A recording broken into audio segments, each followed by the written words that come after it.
Hello and welcome to another episode of Fulham Chronicles. Hello, Melinda. Hi, Zara. We are back! We're back, baby. I keep trying to not go into my lovely microphone in front of me. So we are back! Yes, I can't believe it's January. And you have had a fantastic time in New York, I hear. Amazing time. And you had a wonderful Christmas with your boys. It was absolutely brilliant. I feel like every time they're growing, Christmas is getting special and special and special. But yeah, enough about ourselves and our marvellous things and all the exciting things ahead. Who do we have today in the studio? So today we have Allison Rodger. Welcome, Hello, Allison. Hello, both. Nice to be with you both again, just for a little chat. Yeah. Yes. Yeah. Absolutely. So we do a little brief introduction, just to everybody who's listening. So you're a womenswear couture designer. That's right. Yeah. Yes. And you are also a Fulham resident. Yes. Yeah. So we're ticking lots of boxes there. We've got some glamour. We've got Fulham resident as well. And you're the owner of Allison Rodger Designs, a boutique here in Parsons Green. Yeah. New Kings Road, opposite Mr. Resistor. Can't miss us with all those flashing lights. That was better than Google Maps, Alison. So please do tell, how did you all start? What's the from the beginning? Oh, my goodness. Fiddling around with bits of paper and scissors, first of all. Cutting around models and shoes and things, and then leaving them in my mother's shoes, which she was very frustrated about. So yeah, anything with scissors, I think, was the start. Then it kind of evolved to fabric, bits of leftover fabric, and I think the first garment I made was for my Cindy doll. And it was Cindy, I had a Cindy doll. I sometimes say I was about 3, but I think I must have been a little bit older than 3. But yeah, my mother had a double-sided coat, and everything was always too long for her, so I had the scraps off the bottom, and for my Cindy doll, somehow I managed to cut 2 little circles for the arms, and it was like I put a soda popper here, so it's like a waistcoat, a reversible waistcoat. So that was my first thing, but yeah, I was very, very young. And just you love playing with fabrics. Just love making things, really. And then that was when we started learning needlework at school. The sewing machine, and what was our first project was to make an apron for domestic science. I mean, this shows how long ago it was. I think I even did one of those actually. Yeah. Badly. But that was the first project, and then it was a skirt, and then it was a blouse, and yeah, I was always making things on my granny's sewing machine in between. So it was just a passion that I'm very lucky to call my career. And you got to A-levels and you had an amazing teacher, didn't you? It was A-levels, yeah. I had a fabulous teacher this was up in Newcastle in Northumberland, and she was a stand-in for the year, and she had her own clothing design business where she used to make up for boutiques around Newcastle, little villages and towns in and around Newcastle, and this definitely wouldn't be allowed anymore, but I was on my own. My parents had left, so I lived in digs with a lady who took in students. And she used to give me things to make, and I'd make them, and that kind of gave me a bit of pocket money and learning. I mean, it was just great that she trusted me to make these things. So it was bridesmaids' dresses and simple little things. Yeah, so that, and I made a coat for a good friend of mine who's still got it. He won't throw it away. Timeless. I think I got my first commission, actually. Oh, wow. At school. I had, I think was this for O-level? I made a wedding dress, and the 70s, which is when this was those very high-necked, very flouncy pin tucks, covered buttons. I think they're coming back. It's kind of still here in a way. I made this wedding dress with a bit of Liberty print patchwork on the front. I mean, well, that was your signature. It really had. Artists go on. It really had a bit of everything thrown on it. This dress, but it was in the school display cabinet. Wow! Yeah, pride of place. Isn't it amazing to remembering how we all started? Well, here we go. We're really going back to the beginning now. So yeah, I got a commission of some bridesmaid dresses from all of that. So that was when I was at school, and yeah, it's always just been. So we started very early. But I did hear, not so many years ago, which is really sad that I didn't know much longer ago, that my great-grandfather was head draper at Liberty. You know, the whole thing about the clothes that I make is it has to be beautiful fabric. The fabric is everything to me, and I design for the fabric, really. That's what you're really, really passionate about. Yeah, that's my real passion, and that's why I love all those tweeds that have such interesting yarns and sequins and bits of silver and bits of gold, bronzy colours also woven into them, so they really kind of have a glimmer or a bit of a sparkle. And all those textures and yarns. Yeah, it's really nice combination. I love how she's talking about you can fabrics see that. and textures. You know, this is how you see real love for what you're doing, and you can see all the creations coming from it. And then after that, so after school, then you went on to Harrow to study fashion design. I was very lucky. Because I have all this making things, I actually was really quite far ahead in the technical aspect. Because you'd have also expertise with your teaching. But my drawings were terrible. Literally, my A levels were a complete mess because I was doing the wrong subjects. And it was a year in, realised as I was kind of looking to apply to go to art college or Polytechnic as it was then, because I wanted to go to London and do fashion. I needed art.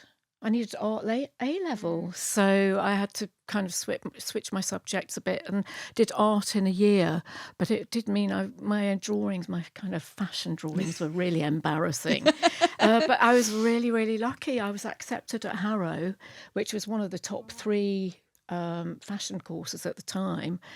And of course, I was lucky in the fact that when we were doing a project, I was way ahead on the actual cutting and making and everything, so I had more time to actually work on my drawings. Try and get your sketches up to I speed. forgot them. Do you want? I should have brought some. Have you seen any? I've seen some of them. Oh, have you? Honestly, I did A-level art, and I'm pretty sure I couldn't sketch as well as you, Alison. So. You see, you just needed to hear this. A bit of confidence over there. And then after Harrow was I don't know if it was a lucky break. I hate using the word luck, but you then went to work with the Emmanuels, and it was the summer after they designed. Tell us Princess more about Diana's that. I think this whole thing was that in my summer holidays, I never ever wanted to sit still. I don't know. I never. You still don't. I never really thought of travelling, which was a really silly thing to do. I just always wanted to work, doing something and earning a bit of money.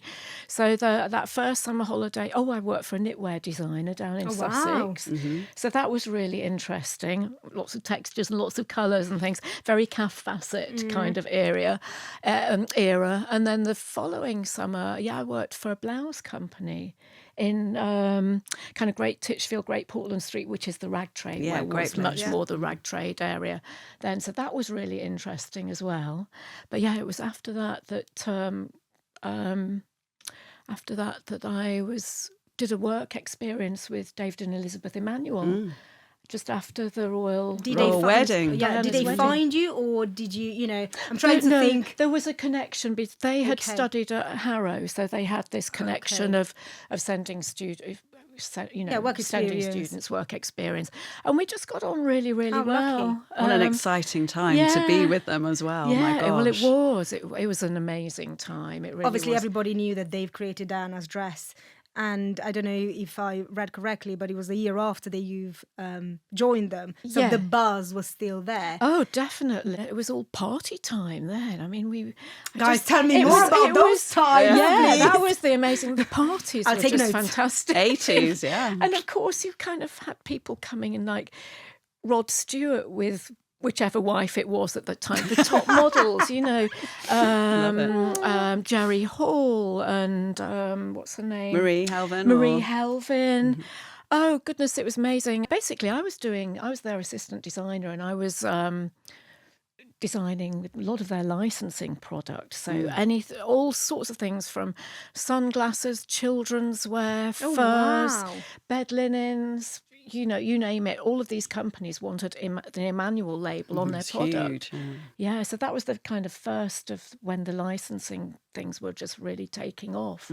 Yeah, so very, very interesting times. Are we allowed to talk about the fact that you met the princess herself? Oh, yeah, I'm sure so. I remember when she firstly told me about it, and I was like, but I didn't want to ask her because I knew she's here today. So yes, tell us, how did it happen? Well, yes, Princess Diana made an appointment because she wanted to. Has she had a discuss secret some- name when she came in? I don't think so. No. I went in to serve tea with a tray, but no, it was wonderful to meet her in those early days. And she was just so down to earth and just a really, really lovely person. I think I remember her. It was this video time, so one of the shows had been videoed, and they had a little TV set in a cupboard, and she just sat on the floor watching the show, which was, just really down to earth. Yeah. And then we did. The Emmanuels designed, 2 or 3 dresses for at that time. But what I did have time for then, which I don't seem to have time for now, which is really frustrating, I used to make all my own clothes. Oh, wow. And I was knitting. Is it the dress you're wearing today one of your creations? Yes, yeah. Beautiful. Oh, I suppose that is, but it's off the peg. It's not something that I've kind of designed. It's not especially bespoke, for me. which is what you normally do for your own clients, exactly. but not yourself. If you really must know, this one was done in a real rush for an event I had, and I actually stitched it all by hand. It looks so beautiful. Properly. Nobody would have known that it's made in a rush. I don't want to know what actually comes out of your hands when you actually concentrate. So after the Emmanuels, what was after Yes. that then? You can imagine it was very poorly paid, and I just bought my first flat because I saved and worked and saved, and I didn't realise that when interest rates went up, mortgages went up, and I was really short of cash. I think I went to a fashion recruitment agency, and sorry for interrupting, to have come with such a CV behind you.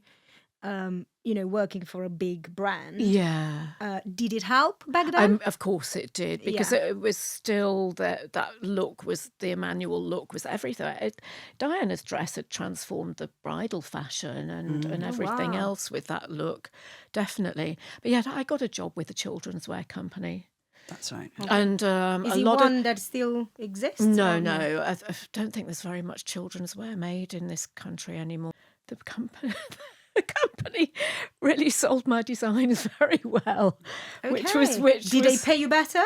They paid me much better, and wonderful. I actually moved 9 months after my first flat. I moved to another one, so a bigger one, 2 bedrooms. So all worked out very well. Thank you. There was a real buzz in London at that time, and what happened, because that collection I was doing for that company was selling really well, people wanted to know who the designer was.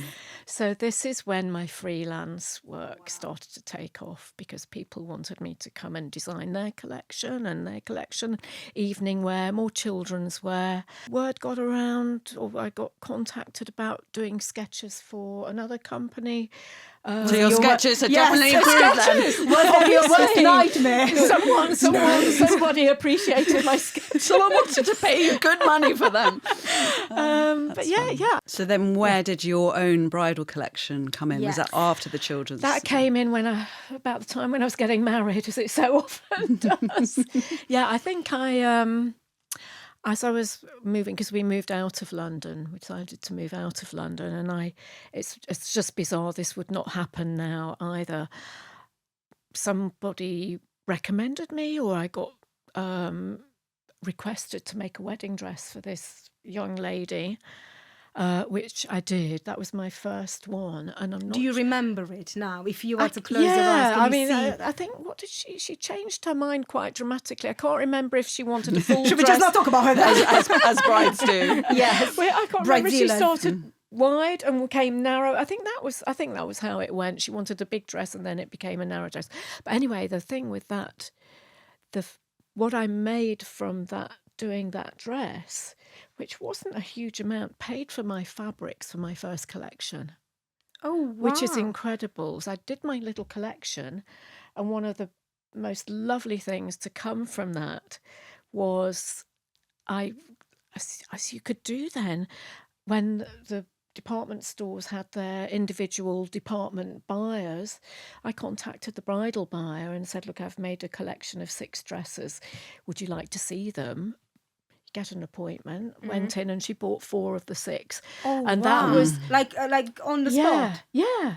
Wow. Yeah, so that was great. So they would hold the styles and people would order from those styles, and it was amazing. It was just amazing to think me kind of going back in my grandfather's footsteps to Liberty, which is a store that I really loved.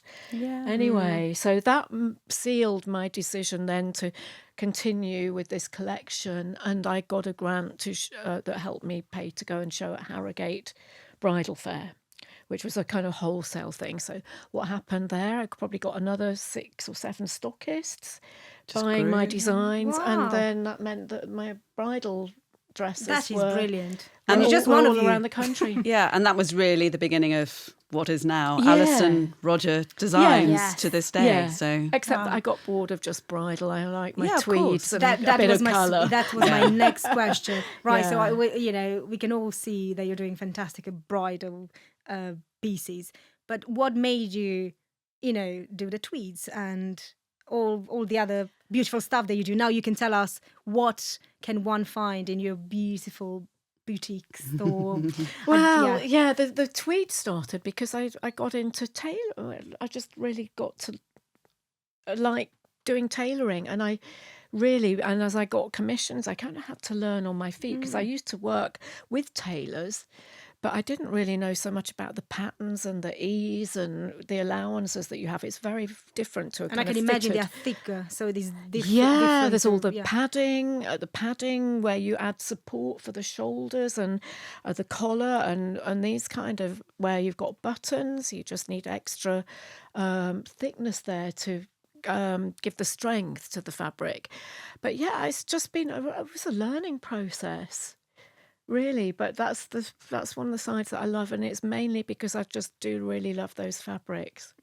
So it's all about the fabrics, it isn't is, it? and also Yeah. probably going back to Italy, because I know, so I guess the main pillars of your business are really bridal, occasion wear and tailoring, which occasion and tailoring probably blur a little bit sometimes, because depends what occasion you're going to, It right? does, I guess. exactly, yeah. Could be a party, could be off to Yeah. Ascot, could Yeah. be, something for the country or whatever. So those are the main pillars, and I guess with your love of fabrics and from Italy, and then translating that into, I know you make some beautiful bespoke coats you've been working on a lot recently. Yeah. The coats are really, because again, I just love those beautiful cashmeres. I think you and should those- have a catalogue of everything you are doing on I your... should. you I really should. There was a very funny story, just a few years, not that many years ago, probably just pre-COVID or around about that time, or maybe just after. Charity rang me and said, Oh, we've got wow. one of your dresses here. Oh. Would you like to buy it back? Oh, wow. And it was the style AR341, which was the bestseller at Liberty one year. No way. I hope, did you get it back? I did buy Yes, it. amazing. Yeah, and you know If what? you would have not, I was like, where is it? No, the funny thing was I sold it straight away. Well done. Fair to you. Probably more than I sold it for the first time. Well, No, it's really... that probably Well leads us. done. So there we Yeah, go. yeah, You're absolutely right, Yeah. Zara. And that leads us back into maybe talking about investment pieces Yes. and the whole thing of bespoke. You got your return on that one. That's right. I think what's really interesting now, quite a few people come into the shop and they think it's vintage clothing. Oh, wow. And I think the reason for that is that I use really good quality fabrics. That's just something that's really important to me. So they're pure wools, they're wool and cashmeres. Love the coatings. I like the kind of baby llama alpaca mixes, which have that lovely kind of pile on them and a really If lovely we are warmth. here, sorry for interrupt, why is cashmere so expensive? I know it might be a question of, It's a rare animal, and the most expensive cashmeres are the ones with the longest. Oh, so there are different longest type and of cashmeres. softest fibres, because then they make a stronger, less kind of pilling kind of yarn for either knitwear or for being woven. So yeah, I'm just really passionate about the quality of the fabrics that I use, and of course they're expensive. I mean, to be honest, my clothes I know they are expensive. I'd love to be able to do them cheaper, but we make in London. So you've got minimum wages, you've got London expenses. So yeah, I'm on a lose-lose really, because I like all the expensive things. But if the comparison with what we're making and the fabrics that I use, it's going to be Hermes and these really top quality brands. Even a lot of the designer brands are using many more man-made fibres now because they're cheaper. Yeah. Oh, wow. But I think the cost comes from the fact that it's an experience in itself. It is. It's I can only imagine. It's a time process. I mean, we make time is money. We make a special pattern. Each garment has its own pattern. We make a mock-up, a toile, which is like a mock-up made in a fabric. And also, it's an original piece. True It's to be said. That's right. Yeah, if somebody comes into the store, some people might have an idea. Usually, I start working with somebody if they have an event. So it's a party, a wedding, whether it's a bride or a mother of a bride or a guest. I do dress a number of ladies who work in the city and want to have, they like fashion, they appreciate the kind of fabrics that I use, and they want to look a bit different.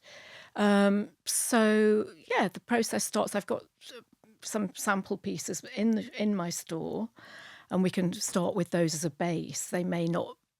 The actual finished garment could change dramatically, but that's the whole process that we talk. I think I've got a pretty good eye after all these years of predicting what's going to suit somebody, and we just play. And also how to make them really look the best that they can. Working with the proportions, the body proportions, to just get things in the right place so that you flatter the best bits and just make the ones that we don't want to show so much just disappear. The garments are beautifully made, and they should be a piece that's in your wardrobe forever. Whether the fashion comes in and out a little bit, and it might just kind of take a back seat for a while, but then it will definitely come back again. Also, do you know what I always said? What people wear, it's their personality. No, I've always seen, and when you see somebody in black, right? Like, I'm not just you wearing one, it can be the most bubbly person ever. And, that black just wears differently. I don't know if it makes sense what I'm saying. Or if you see somebody going at a fashion show in something white, right, but is miserable as ever, right? The only thing that you actually see, it's the clothing. You're never, ever seeing the person behind. Yes. So it's always that, you're wearing the personality. Yeah. But what it shows that more and more out there. But I think the clothing should reflect the personality or put the client into the situation. I always like to know. When I'm designing something, I always like to know where it's going to be worn for the first time. Wow. Because there's a lot of care in it, you see. All these questions. And I kind of like to envisage the scene as if it was a stage, where if you're talking about a wedding, is this castle or an old barn or whatever? How's it going to be decorated? What's the whole feel? What's the mood? How relaxed or how formal goes along with what's going to actually the design that's going to suit the wearer as well? Yeah. No, it's amazing. Yeah, I've just been having that conversation with somebody this morning. Well, it must be fascinating because everybody's story is different. Absolutely. That's what makes my work so interesting. So interesting because it's never the same thing, is it? Should we talk about fashion for a bit? Yeah, what that's a does good idea. Allison Rodger think that 2025 would be all about? So my goodness. Well, obviously, it doesn't need to be something that is you know for everyone, what but for you. I do think? Okay. I really do think, and I'm actually quite excited about this, what other people might think about this, but I think it's great to have Melania Trump's influence. I never thought you were going to say something like that. Have you seen your face? Melinda was like, mic drop. No, wait. I want to hear more about that. Because I was just thinking, so apparently they're doing this Netflix behind the scenes documentary. No, they don't. Oh, are they? No, they're not. And I was thinking this morning with a hat. I don't think I could ever watch it, but I was like, I need to, because she never says anything or does anything. No, but what she wears. But her style. Yes. No, I had the conversation. I was at a lunch last week, and the lady I was sitting next to is a book publisher, and she was thinking, I was asking me, we spoke quite a bit about Melania Trump, and she was asking me my... Sorry, I'm laughing. I never thought our first podcast back would be talking about a I Trump. absolutely love her style. And for me, I think stylish women in the limelight has been so missing. I'm really, really excited. I'm sorry, girls, but I'm No, you really don't need to. excited about her. I think she's got a phenomenal sense of fashion, and whoever creates her designs. And, the first time around, I don't know if you remember, she had a light blue dress and the jacket with that high neck and it rolled over. I made that. I made a version of that style, which sadly was stolen. Was stolen? Yeah. Oh, we need to know the story. Yeah. Did you have a burglary? Yeah. Yeah. And that one went. Maybe it's the one that Melania Trump wore up. Do you know this lady in Parsons Green? I don't think she's struggling for cash in her gilded cage. Yes.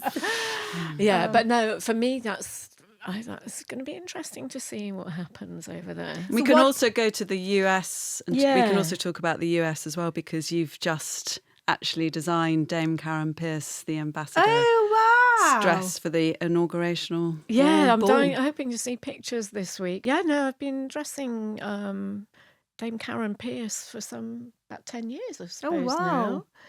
It's like the barber. You know, if you're finding somebody that you're super happy with, you'll never change it. And it's just lovely to have seen her working and see how the clothes perform. She wears a lot of clothes in her role, so she's my perfect client. And and you got to visit the ambassador's residence in October. I was invited to go and stay at the residence, which was I love it. We've got this thing that we're doing with everyone, and that's the on-the-spot question. Oh my goodness, okay. So just because I have a feeling the on-the-spot question will go on, because there will be such good questions. Should we start, Melinda? Yes. Yeah. Who's going first? Yeah, I can go first. Sure. Right, so from everybody that you've designed for, give me 3 names.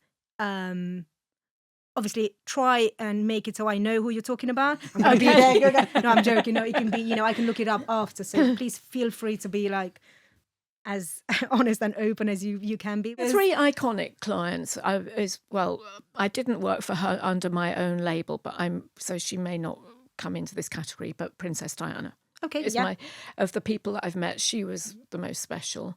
Then for about 10 years, I used to design, this hasn't come up in the conversation, I used to design for Nigella Lawson. Oh, wow. When she was just starting to do her TV Sorry, I love programs from Nigella. her books. Amazing. And she wanted a dress. She wanted that kind of 50s style shift dress. And really, because of her proportions and she's quite short-waisted as well, she couldn't find anything off the peg, and so somebody recommended me, and that was a relationship that went on for a number of years, which was very nice. She was fantastic, amazing woman. And I think I have to say Karen would be my next one, because she's worn so many of our clothes and she wears them so well in the role that is perfect on both sides. Dame Karen Pierce. Okay. So my question is, if you had to pick a fashion designer, it could be current designer, someone in the past, someone who's sadly no longer here, who would be somebody who you think you really admire them, and maybe a couple of reasons as to why that is? There are several. I could say Dior, because I think I always loved his cut, but the one for me who I really admire is Galliano. Oh. John Galliano. He's just, for me, he's just an absolute genius with fabric, his eye. I did see his collection at St Martin's, where they'd all just been working all night the night before, and it was just something really different. But he went on from that to just do, I remember one of his first collections, I saw it in Harrods, and I think it was all white, and it wasn't his calico collection, but it was all white and very simple, and he cut this sleeve which was just cut round and round and round, so of course when it went onto your arm it just would all kind of ruche up, and he just had an eye, and I don't know what he's going to do now. He's left Margiela. But oh no, I think his eye, his passion, his energy, just his eye for what to do with the fabrics is just amazing. And he was in his perfect opportunity with Dior. Yeah, so absolutely. there we go. There you go. Yeah, Yeah. that tied up. Now you made me very, very curious to go and see some pieces of Galliano. Right, well, thank you so much, Alison, for, coming here today. And what a lovely, educational podcast was for me. Yeah, thank you. Thank you so much. Well, thank you. It's great to Thank have a little you, chat. It's Alison. gone by in a flash. It does. It goes by fast, doesn't it? So Yes. thank you, Thank you. Alison. Thank and you. before we leave, I'd like to say a huge thank you. We'd both like to say a huge thank you to VoxPod. So thank you to them and the team for their support. And also, do you want to talk about our new sponsor? Our new sponsor, that's there, beautiful, shiny on the board and looking very nice with the red cushions over here. It's like we only chose them for that, guys. Our interior designer here. No, but thank you so much, Fulham FC Foundation. We are so lucky and proud and, beyond excited to be working together for this year. But yeah, very excited for everything that this year has to offer. Absolutely, Yeah. 100%. Wonderful.